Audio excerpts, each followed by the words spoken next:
بسم اللہ الرحمن الرحیم۔ میں آپ کا میزبان ارسلان اسلم آپ کو اپنے چینل دلچسپ تاریخ میں ایک بار پھر سے خوش آمدید کہتا ہوں۔ دوستوں، ہم بات کر رہے تھے سومناتھ کے مارکے کی، لیکن ویڈیو میں آگے بڑھنے سے پہلے میری آپ سے درخواست ہے کہ ہمارے چینل کو سبسکرائب کر لیں، بیل آئیکن کو پریس کر لیں تاکہ ہماری طرف سے آنے والی تمام ویڈیوز کا نوٹیفیکیشن آپ کو بر وقت ملتا رہے۔ مجاہدوں نے تیر کمان سنبھالے اور فصیل کے محافظوں پر تیروں کی بارش شروع کر دی۔ اس حملے کی وجہ سے ہندو سپاہیوں کی ایک بڑی تعداد زخمی ہو گئی، جس کے نتیجے میں انہوں نے فصیل خالی کر دی۔ اس وقت ہندو سر جھکائے گڑ گڑا کر سومناتھ کے بت کے سامنے دعائیں کر رہے تھے کہ وہ ان کے دھرم کے دشمنوں کو بھسم کر دے۔ مسلمانوں نے جب فصیل خالی دیکھی تو وہ سیڑھیاں لگا کر اوپر چڑھنے لگے۔ مندر کے در و دیوار پہلی بار نعرہ تکبیر اللہ اکبر سے گونج اٹھے۔ ہندو سپاہیوں کو پھر جوش آیا اور وہ مقابلے میں آئے، اور سچی بات یہ ہے کہ شام کا اندھیرا گہرا ہونے تک وہ بڑی بے جگری سے لڑے۔ تاریکی پھیلتے ہی اس دور کے رسم کے مطابق فریقین اپنی اپنی جگہ واپس چلے گئے۔ 2 دن مزید اسی طرح لڑائی کا سلسلہ جاری رہا۔ راجوں کی بڑی جمعیت نے مسلمانوں کو آگے بڑھنے سے روک دیا۔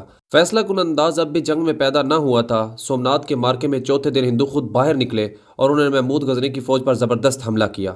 اگر سلطان محمود میدان جنگ کا مرد اور صاحب فراست جرنیل نہ ہوتا تو یقیناً مسلمانوں کو شکست ہو جاتی، لیکن سلطان محمود غزنوی عین وقت پر ایسے اقدامات کرتا اور احکامات جاری کرتا رہا کہ صورتحال مکمل طور پر بے قابو نہ ہو سکی۔ جنگ اپنے عروج پر تھی۔ ہندو سپاہی واقعتاً سر دھڑ کی بازی لگائے لڑ رہے تھے اور پجاری انہیں منتر اور شلوک پڑھ پڑھ کر للکار رہے تھے۔ کہتے ہیں کہ اس مارکے میں ایک لمحہ ایسا بھی آیا جب محمود غزنوی نے اپنے مجاہدوں کے قدم اکڑتے دیکھے۔ محمود غزنوی فوراً تنہائی میں چلا گیا۔ حضرت ابو الحسن خرقانی رحمۃ اللہ علیہ کا خرقہ جو انہوں نے اسے دیا تھا ہاتھ میں لیا اور نصرت کی دعا مانگنے کے بعد پھر میدان جنگ میں لوٹ آیا۔ ہندو تعداد میں بہت زیادہ تھے۔ ان کے لشکر کا ایک حصہ عقب سے مسلمانوں پر حملہ آور ہوا۔ اب گویا اس لڑائی میں فوج 2 حصوں میں تقسیم ہو کر 2 محاذوں پر لڑ رہی تھی۔ اسی وقت بھیم دیو راجہ انہل واڑہ تازہ دم فوج لے کر وہاں پہنچ گیا۔ ہندوؤں کا غلبہ اور دباؤ اور بڑھ گیا۔ اس وقت سلطان محمود غزنوی نے ایک زبردست تقریر کی۔ اس کے ایمان افروز جملوں نے مسلمانوں کے دلوں میں نیا جذبہ پیدا کر دیا۔ وہی مسلمان جو پہلے دفاعی جنگ لڑ رہے تھے وہ اب بڑھ بڑھ کر حملے کرنے لگے، اور میدان کارزار میں ایک بار پھر ان کے قدم جم گئے۔ میدان جنگ لاشوں سے اٹ گیا۔ مسلمانوں کے ایک ہی زبردست حملے نے بھیم دیو کے 5-6 ہزار سپاہیوں کو قتل کر دیا تھا۔ جب دوسری بار مجاہدوں نے پوری قوت سے حملہ کیا تو پھر بھیم دیو کے لیے سنبھلنے کا کوئی موقع نہ رہا۔ اس کے سپاہی بھاگنے لگے۔ اپنے سپاہیوں کو بھاگتے دیکھ کر بھیم دیو بھی میدان سے نکل بھاگا۔ ہندو لشکر جو دوسرے قلعے کی حفاظت کے لیے لڑ رہا تھا، اس نے اپنے راجوں کا یہ حال دیکھا تو اس کے حوصلے بھی پست ہو گئے۔ یہ سپاہی دریا کی طرف کے دروازوں سے نکل کر کشتیوں میں سوار ہو کر فرار ہونے لگے۔ مسلمانوں نے ان کا تعقب کشتیوں میں بیٹھ کر کیا۔ اس تعقب میں ہندوؤں کی ایک بڑی تعداد غرق ہو گئی۔ دوستوں، مورخین کی آراء میں اختلاف پایا جاتا ہے، تاہم ایک محتاط اندازے کے مطابق 50,000 ہندو سپاہی اس مارکے میں قتل ہوئے۔ سلطان محمود غزنوی کو زبردست اور مکمل فتح نصیب ہوئی۔ سومناتھ کا مارکا یادگار بننے کے لیے ختم ہوا۔ سلطان محمود غزنوی نے پہلا کام یہ کیا کہ میدان جنگ میں کام آنے والے مسلمان شہیدوں کی تدفین کروائی۔ اس کے بعد اپنے خاص دستے کے ساتھ قلعے میں داخل ہوا اور پھر 56 مرصع ستونوں والی عمارت کے اندر داخل ہوا۔ 5 گز لمبا پتھر کا یہ مجسمہ 2 گز زمین کے اندر اور 3 گز زمین کے اوپر تھا۔ سومناتھ کا بت عین وسط میں نصب تھا۔ اسے دیکھتے ہی سلطان محمود غزنوی حقارت سے مسکرا دیا۔ ایک سپاہی سے گرز لے کر اپنے ہاتھوں میں تولنے لگا۔ عین اس لمحے پجاری اس کے قدموں میں گر کر گڑ گڑانے لگے۔ بڑے پجاری نے رو رو کر منت کی کہ وہ سلطان کی خدمت میں ہیرے جواہرات معقول تعداد میں پیش کرتا ہے، وہ سومناتھ کے بت کو نہ توڑے۔ محمود غزنوی نے اس کی طرف دیکھا اور پورے جلال سے بولا، میں تاریخ میں بت فروش نہیں بلکہ بت شکن کی حیثیت سے زندہ رہنا چاہتا ہوں۔ یہ کہہ کر اس نے ایک بھرپور ضرب بھاری گرز سے سومناتھ کے بت پر لگائی۔ سومناتھ کا بت اس کے قدموں میں منہ کے بل زمین پر آ رہا تھا۔ دوستو، بعض مورخین بتاتے ہیں کہ یہ بت سونے کا بنا ہوا تھا جس کے اندر ہیرے جواہرات ٹھونسے گئے تھے۔ سومناتھ کا مارکا ایسا مارکا ہے جس کی وجہ سے محمود غزنوی کو ہندو کبھی معاف نہ کر سکے۔ ہندو اور متعصب انگریز مورخوں نے اس پر کیچڑ اچھالنے میں کوئی کسر نہ اٹھا رکھی۔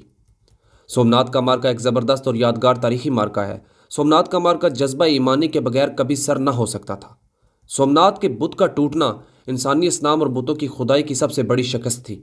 سومناتھ کے مارکے میں جتنا مال غنیمت سلطان محمود غزنوی کے ہاتھ لگا، پہلے اتنا مال غنیمت اسے کبھی نہ ملا تھا۔ سونے اور جواہرات کے علاوہ مندر کا سندلے پھاٹک جو محمود غزنوی اپنے ساتھ غزنی لے گیا تھا، اس کی کوئی نظیر آج تک نہیں ملی۔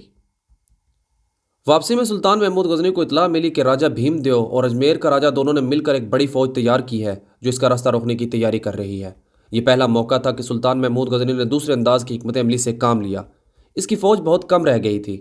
نصف سے زائد سپاہی مختلف لڑائیوں میں کام آ چکے تھے۔ جو فوج موجود تھی وہ تھکی ہوئی تھی۔ سلطان نے دور اندیشی سے کام لیا۔ اس وقت بھیم دیو اور راجہ اجمیر کی مشترکہ طاقت سے الجھنا خطرناک ثابت ہو سکتا تھا۔ اس نے راستہ تبدیل کر لیا اور براستہ سندھ ملتان پہنچنے کا ارادہ کیا۔ یہ راستہ بے حد دشوار اور خطرناک تھا۔ محمود غزنوی جلد از جلد ملتان پہنچنا چاہتا تھا۔ راستے کا صحیح علم نہ ہونے کے باوجود وہ اس طرف آ نکلا۔ ایک ہندو گائیڈ بن کر انل سے لے کر چلا تھا۔ اس نے جان بوجھ کر لشکر کو خطرناک راستے پر ڈال دیا۔ سلطان محمود غزنی کی فوج مشترکہ ریگستان کے اس حصے میں جا پھنسی جہاں پانی نایاب تھا۔